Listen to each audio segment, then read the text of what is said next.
Assalamualaikum warahmatullahi wabarakatuh. Alhamdulillahirabbil alamin. Wa bihi nasta'inu ala umuri dunya waddin. Wassalatu wassalamu ala asyrafil anbiya'i wal mursalin wa ala alihi wa sahbihi ajma'in. Subhanaka la ilma lana illa ma 'allamtana innaka antal alimul hakim. Rabbi yassir wa la tu'assir wa bitammim bil khair innaka 'ala kulli syai'in qadir. Wa qala Allah subhanahu wa ta'ala fi kitabihil karim, khudhil 'afwa wa'mur bil 'urfi wa'rid 'anil jahilin. Jadilah pemaaf dan suruhlah orang berbuat baik, dan berpalinglah dari perbuatan orang-orang yang jahil. Maha benar Allah firman-Nya surah Al-A'raf ayat 199. Hadirin kaum muslimin dan kaum muslimat jamaah salat asar yang dimuliakan Allah Subhanahu wa taala. Ayat yang kita bacakan tadi adalah surah Al-A'raf ayat 199. Kata para ulama, surah ini adalah dasar akhlak seorang muslim. Ayat ini pendek, singkat, tapi isinya padat. Yang pertama, khudhil afwa, diterjemahkan jadilah engkau pemaaf. Ini terjemahan. Tapi kalau kita lihat kalimat dasarnya, khudh itu artinya ambil. Al-afwa, afwa itu pemaafan. Jadi maaf itu diambil. Al-afwa secara bahasa itu artinya sesuatu yang mudah. Jadi ambillah sesuatu yang mudah dari saudara.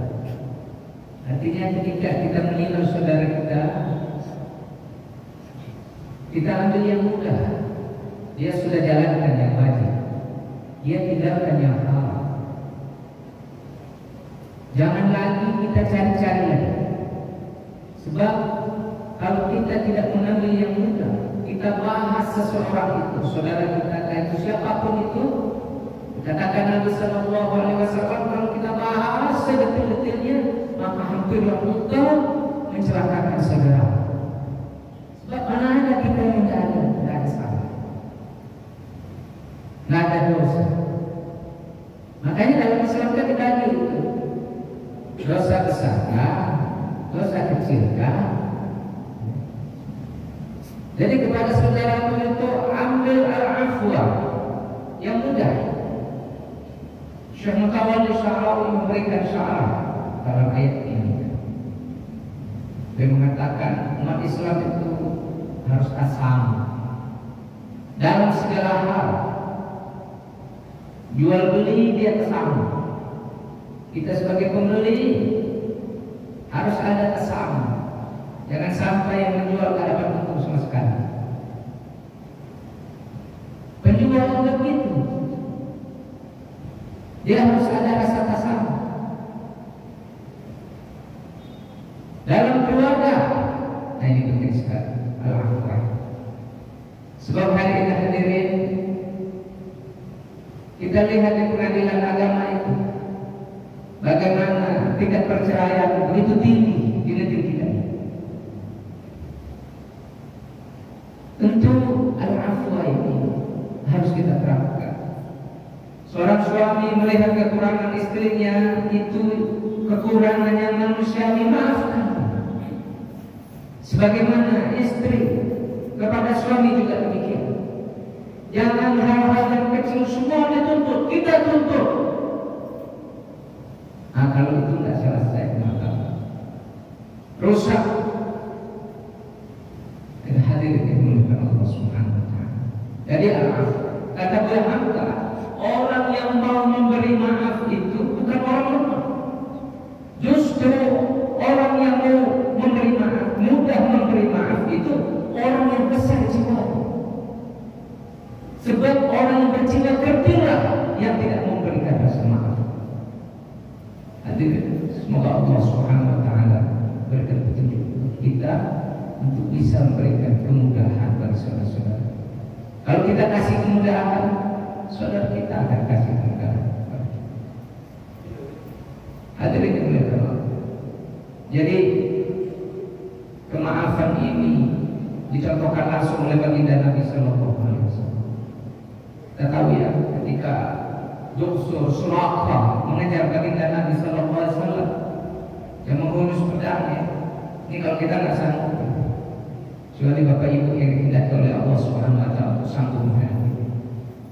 Jika nyawa baginda Nabi taruhannya, tapi di saat Allah tidak izinkan itu berbalik, sekarang Nabi yang harusnya bisa melakukan pembalasan itu tidak akan dilakukan Nabi. Ketika dia minta maaf, mohon ampun kepada Nabi, memaafkan. Nah ini akhlak yang mulia. Itu zaman Nabi, zaman sahabat tabi'in juga begitu. Bahkan Buya Hamka sendiri, ulama kita, ulama besar Sumatera Barat ini mencontohkannya kepada kita.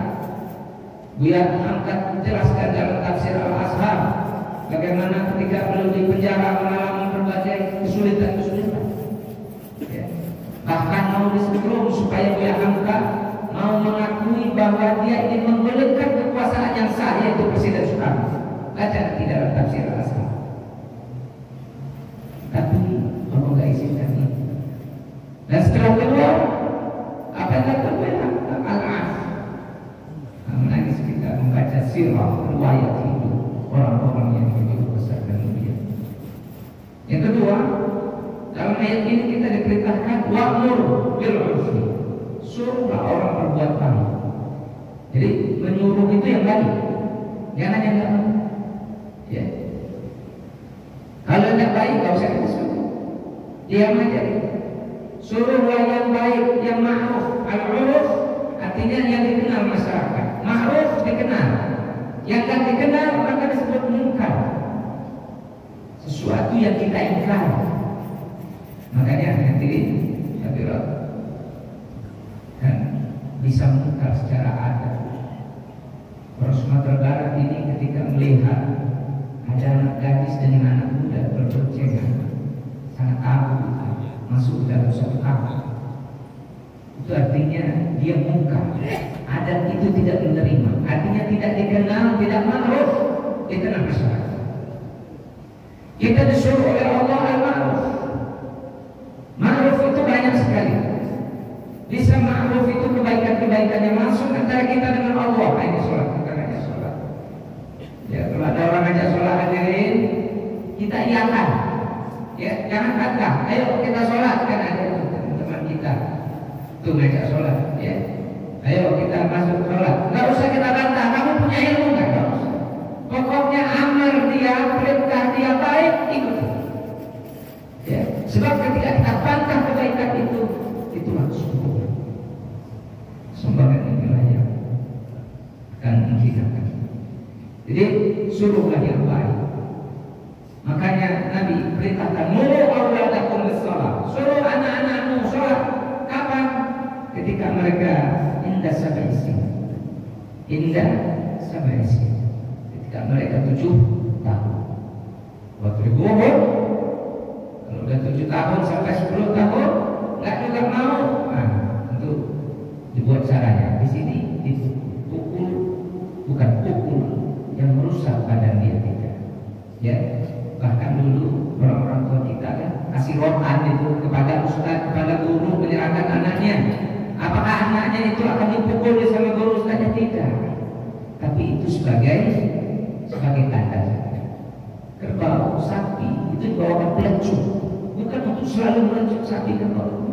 Tapi ketika kerbau melihat pelecut, maka dia tidak akan melakukan hal-hal yang tidak diinginkan majikan. Hadir. Yang ketiga, wa'amil anil jahilin, berpalinglah dari orang-orang jahil. Siapa orang jahil? Orang kurang ilmu. Maksudnya ilmu tentang syariat. Karena kita ini manusia tidak ada merendahkan diri.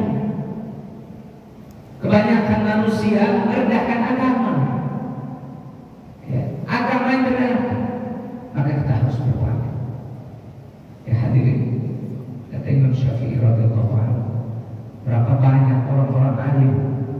berdiskusi dengan saya. Tapi dalam diskusinya akhirnya mereka mengikuti pandangan-pandangan saya. Tapi ketika saya berdiskusi dengan orang yang jahil, maka saya tidak bisa berbuat apa-apa. Jadi jahil ini hadirin dimuliakan Allah Subhanahu wa taala, orang pandir. Jangan kita layani. Sebab kita layani tidak akan ada gunanya, tidak akan ada manfaat. Dia tidak punya ilmu, dia tidak sampai informasi itu pada dia. Bagaimana? Tentu sebagaimana diajarkan oleh Allah Subhanahu wa taala, wa idza khatabahumul jahilun qalu salam. Kalau kamu diajak diskusi, berdebat sama orang-orang yang tak mengetahui hakikat sesuatu, katakan mohon maaf, kita tidak suka. Salam, selamat. Mudah-mudahan Allah Subhanahu wa taala berikan kemudahan kepada kita menerapkan